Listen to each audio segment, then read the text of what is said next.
Hey tout le monde, bonjour et bienvenue sur le Jeune Musical. Aujourd'hui on se retrouve pour parler contes de fées, rêves d'enfants et univers fantastique. On va parler du film américain Into the Woods, Promenons-nous dans les bois, réalisé par Rob Marshall et sorti en 2015 au cinéma. Et joué au théâtre en 2014, parce qu'il faut savoir que cette comédie musicale a déjà été adaptée dans les années 80 au théâtre. Parmi les acteurs de ce film, on retrouve Mary Street en sorcière, Anna Kendrick en Cendrillon, qui sera d'ailleurs bientôt à l'affiche dans Pitch Perfect 3 au cinéma, ou encore Johnny Depp dans Le Grand Méchant Loup. D'ailleurs, c'est un rôle qui lui va très très bien. Au départ, c'est une comédie musicale jouée à Broadway qui a été un succès dans les années 80, mais les Américains aiment passer de la scène à l'écran. Voilà. C'est donc une histoire où les contes pour enfants se croisent. Le petit chaperon rouge va rencontrer Réponse qui va croiser Cendrillon. Et également Jacques et le haricot magique.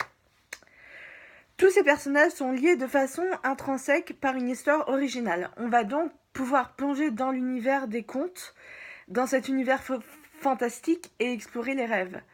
Comme la plupart des contes, il y a un narrateur extérieur à l'histoire qui raconte la vie des personnages et ce qu'ils font. Un peu comme au théâtre en fait, parce que c'est une comédie musicale au départ.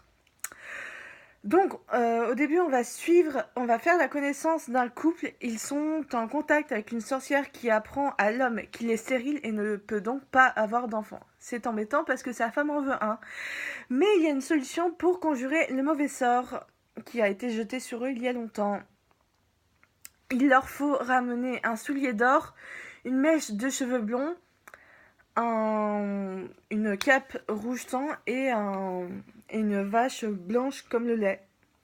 C'est là que se rejoignent Cendrillon, Réponse et le petit chaperon rouge. Vous comprendrez pourquoi si jamais vous décidez de regarder le film. Quant au personnage de Jack et le haricot magique qui intervient aussi dans l'histoire, en fait, à la base, il n'est pas magique, c'est juste un petit garçon comme un autre. Et en fait, c'est la jeune femme qui va avoir un enfant qui va lui donner les haricots. C'est un film truffé de magie et de surnaturel, idéal le soir quand on veut faire un break avec la vraie vie.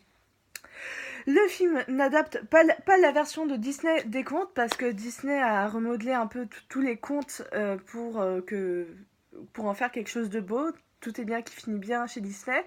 Mais à la base, les contes, ce ne sont pas des histoires pour adultes. Et il faut savoir que le film adapte la plupart des histoires qui sont des versions des frères Grimm. Les frères Grimm qui sont d'origine allemande, il me semble.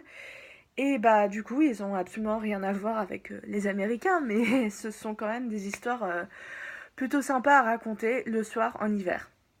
D'ailleurs, on peut le voir aussi dans le film avec le personnage de Cendrillon, qui à la fin, qu'elle épouse le prince, qu'elle décide de partir avec lui, les oiseaux à qui elle parle, en fait, ils décident de se précipiter vers les méchantes belles-sœurs et de leur crever les yeux. Voilà, c'est pas très très glamour, mais c'est ce qui se passe dans la version des frères Grimm. Alors que ce n'est pas forcément le cas dans la version de Disney, mais après tout, elles n'ont que ce qu'elles méritent. D'ailleurs, est-ce que vous savez pourquoi ça s'appelle Promenons-nous dans les bois? En fait, parce que la plus grosse partie de l'histoire se passe dans les bois. C'est là que les personnages se rencontrent. C'est là que la grand-mère du petit chaperon rouge habite. Et c'est là que tout se passe, en fait. Que la sorcière revient, que tout se passe. Et d'ailleurs, c'est une forêt assez sombre, mais c'est quand même... c'est assez flippant, en fait, mais... mais c'est cool. Enfin, franchement, c'est une bonne histoire et je trouve ça génial d'adapter justement des contes au cinéma. D'ailleurs, est-ce que vous savez que la littérature a une grosse influence sur le cinéma? Ça fera évidemment l'objet d'une prochaine vidéo, mais c'est prévu, vous inquiétez pas. Côté musique, dans ce film Into the Woods, les morceaux sont coupés en 2 actes. Comme au théâtre. Au théâtre, on a plusieurs actes. Donc là, pour les chansons, c'est un peu pareil. Et tous les titres sont chantés par les personnages. Donc, en plus de savoir jouer, ils ont intérêt à bien chanter. La musique a été imaginée par Stephen Sondheim.